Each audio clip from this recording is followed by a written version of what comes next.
Whew, it's been a day, let me tell you. Getting started off Monday, oof, hitting the ground running like crazy. Haven't hardly had a chance to stop until now. I knew that a second trailer second trailer for Black Panther 2 or an official full-length trailer for Black Panther 2 was dropped today, Monday the 3rd of October. And I already bought my ticket for the film. This was on my list of my top 10 most anticipated films of 2022. So I'm eager to see how it goes and eager to check out this trailer. Here we go.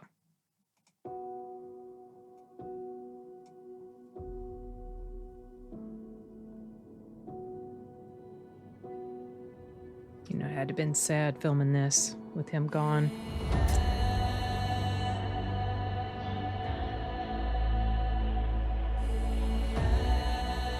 Only the most broken people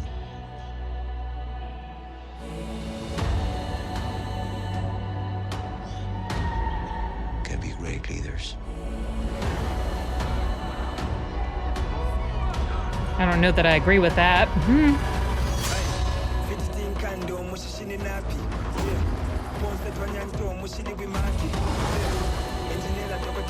His people did not call him general or king. They called him 𝐂𝐀𝐀𝐏, the feather serpent god. Killing him will risk eternal war. He's coming for the surface world.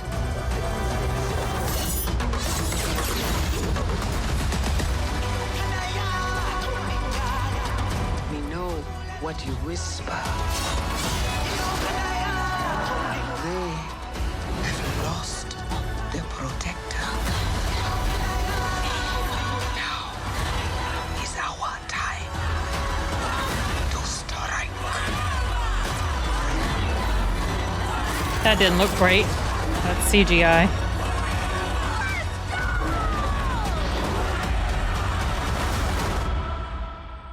Show them who we are.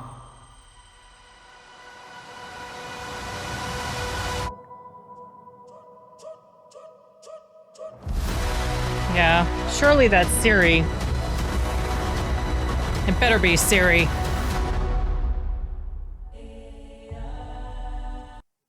Get tickets now. Yeah, I got my tickets. It better be Siri because that just makes the most sense to me.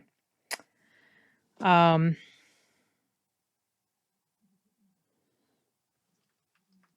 mean, I almost feel like the teaser had a bit more impact. I think because, you know, it was the first thing that came out about it. There were obvious references to him having passed, just like there were in this. Don't need these anymore. So I'm not necessarily less hyped, but I'm not. This trailer didn't really do anything to hype me more than I already was. I'm not super crazy about the casting of Namor because that's not the way he was in the comics. You know, that sort of stuff they've been doing in these things. But some of the visual imagery of like the latest poster that I saw, I don't think it was a fan edit poster. I think it was, I did see a poster recently that was a fan edit, I think, and it was portraying Siri as the next Black Panther.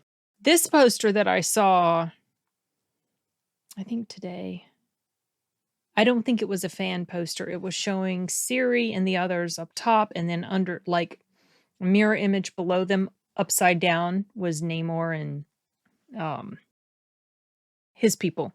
And the imagery of that was quite striking. I like that. But I wonder how much of an antagonist he's really going to be. Is he going to be like Aquaman's brother, that type of antagonist where he's motivated by this this idea of the way he thinks things should be, and he's willing to take it to a very bad point. Well, kind of like Killmonger it was in the first Black Panther, but Killmonger was just he was just a brutal asshole. I don't feel like he was an antagonist of great depth, to be honest. I know they tried to portray him as such, but he didn't really come across that way to me, even though they tried to add these shades of gray to his character. He was just bad. And so while I like Michael B. Jordan just fine, and he did a good job of portraying him as an absolute idiot, I didn't feel this sympathy for him that they were trying to portray, or that they were trying to garner in audiences. Like at the end, you know, when the final battle happened and he was dying, I didn't care, because he didn't strike this chord of empathy within me, because he had gone so off the rails with his ideas about things, which is what happens with bad guys most of the time. But the most interesting bad guys are the ones that you can identify with to a certain extent, as far as there was something I saw not long ago,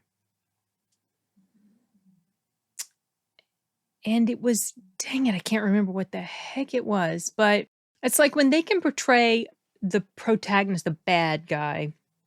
I prefer to say protagonist a lot of times, because sometimes the baddies aren't all bad, you know, like I said. But the ones that really get me the most are the ones where you really feel for them, and they haven't gone too off the rails, but they're heading that way, and you know they're in the wrong, but you sympathize with them so much you don't want something bad to happen to them, but you can tell they're going in such a direction that there's going to be this inevitable showdown between them and the good person. And it especially makes things more interesting and compelling when the two people that face off against each other have a connection, or had been friends, or had close ties, or whatever. Like, I'll give you an example. So like in Civil War, maybe that's a good example, or a better example. You had these two groups, and they were going at it, and they had these very diametrically opposed ideologies about the way things had to be, and you like them both. Like, you like Tony Stark, you like Captain America, you like Cap, you like Tony Stark, but they were so viciously opposed to the way things should be that they became enemies in Civil War. That was the whole point. I was Team Cap, because Tony Stark was absolutely wrong, in my opinion. But it hurt to see these two groups going at each other, groups that had been former allies, and then they were fighting with each other, you know. So that's the kind of conflict that, to me, strikes home the most. I mean, that hits hardest. So I'm not quite sure how he's going to be represented in here, if he's going to be kind of like similar to Aquaman's brother, or if he's going to be a more sympathetic character. But one thing I do know is that the runtime on this thing is pretty doggone long, 2 hours and 40 something minutes. So I'm going to make sure that I take a bathroom break or two before the trailers are over. Because I don't want to have to get up and leave. I can't stand it. I mean, I like it when movies are long, and I'm really hoping that this doesn't drag. I mean, I have a feeling it won't. I guess we'll see. But it's times like this that I really wish they would bring an intermission back. You know what I mean? When a movie stretches upwards of 2 hours, I feel like they should have an intermission. Like, if a movie is more than 2.5 hours, it feels like they should have an intermission at about an hour and a half. I digress. Anyway, well, I'm looking forward to this. It's, is it November 11th or something like that? I can't even remember now, but I like I said, I bought the tickets. I'm going, yeah, November 11th. I bought the tickets. I'm going very first showtime available on Thursday previews, and depends on how moved I am by the movie.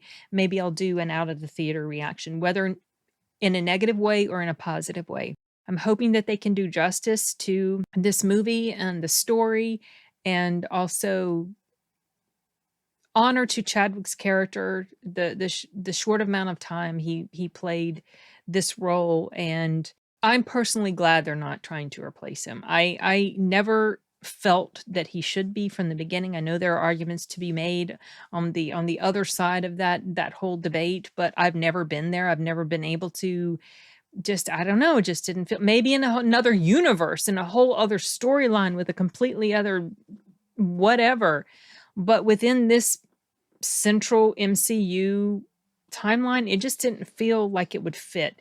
So anyway, I'm glad to see they're kind of, you know, not necessarily moving on, but acknowledging the loss and maybe following the storyline of the comics with making his sister be the next Black Panther. I mean, I wonder.